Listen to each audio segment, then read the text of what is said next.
Hi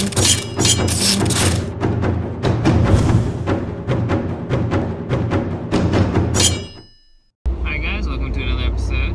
On this episode I want to talk about how I actually obtained my Japanese driver's license. So a while back I went over the process on how I renewed it, but not the actual process of getting one to begin with. So when you come to Japan, if you know you're going to be driving, you're going to need to get yourself an international driver's permit. If you're from America, you can get that from the AAA. It usually costs about 15 bucks. All you need is a picture, like a passport, small picture of yourself, as well as your driver's license, and 15 bucks. You go there, you can get it done all in one day.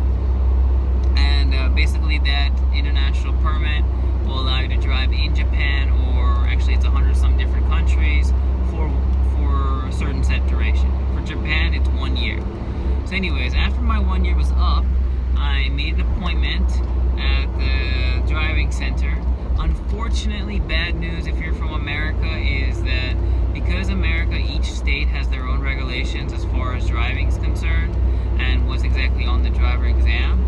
Japan and America, they don't have a treaty on that, meaning that you can't just automatically change your license to Japanese, even though there's many other countries that can. Like if you're from Canada or Australia or Europe, all you have to do is literally just go to the testing center and fill out some information, and then bam, same day you get yourself a driver's license. However, if you're unfortunately like myself and you're from America, then you have to go through the process of actually taking the exam. So what's the steps? So you go really early in the morning. I went to this Akashi testing center. If you end up going to be living in Kansai area, then you'll know about it because that's one of the big testing centers in the area.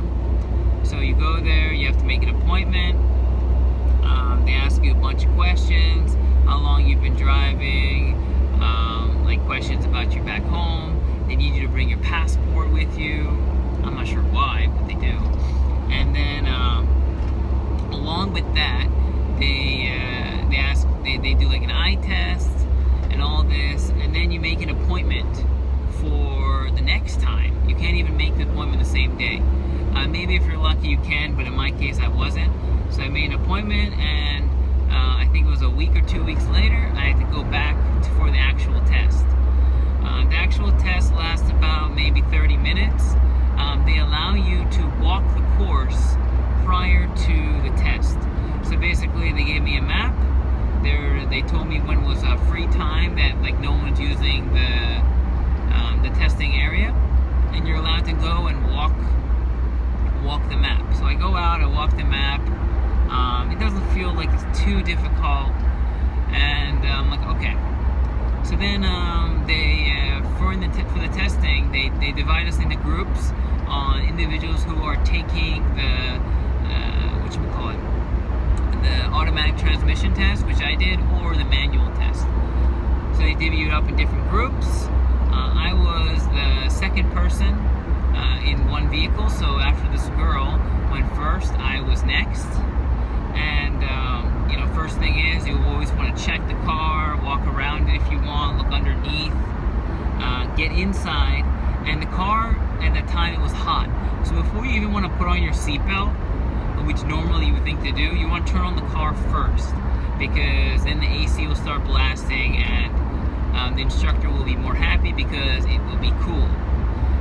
Then once you buckle in your seatbelt, you check your rearview mirrors, etc., and then you just start going out. Now, something to mention is all the instructions for during the test will be in Japanese. Now, so you have to know your left, right, etc. It's not going to be too difficult, but it's just something to keep in mind.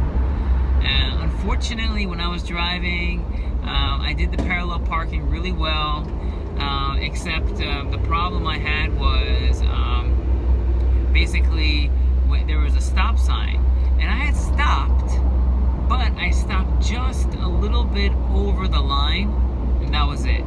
He said instant fail, and I was like, oh crap. So I failed my first time, and then talked to a lot of other people, and they said it's really normal to fail your first time. Don't worry about it. There's people who fail like multiple times. So, you know, that made me feel a little bit better. But still, it pissed me off because I had paid money. I don't remember how much money at this time. I think it was maybe 30 bucks, something like that. And now I had to take another day off from work, use one of my special holidays, and then go to the testing center, which was like an hour and a half from my house, and do it all over again. So I did it. This time, luckily, I was super good. I did a good job, even though it ended up being the reverse course.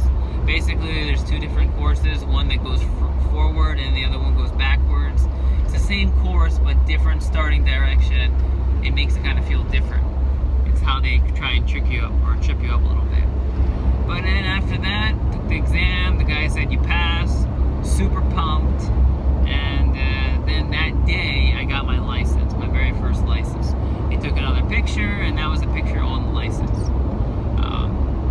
So all said and done, you know, I went like 11 in the morning. I didn't get out there until like 4.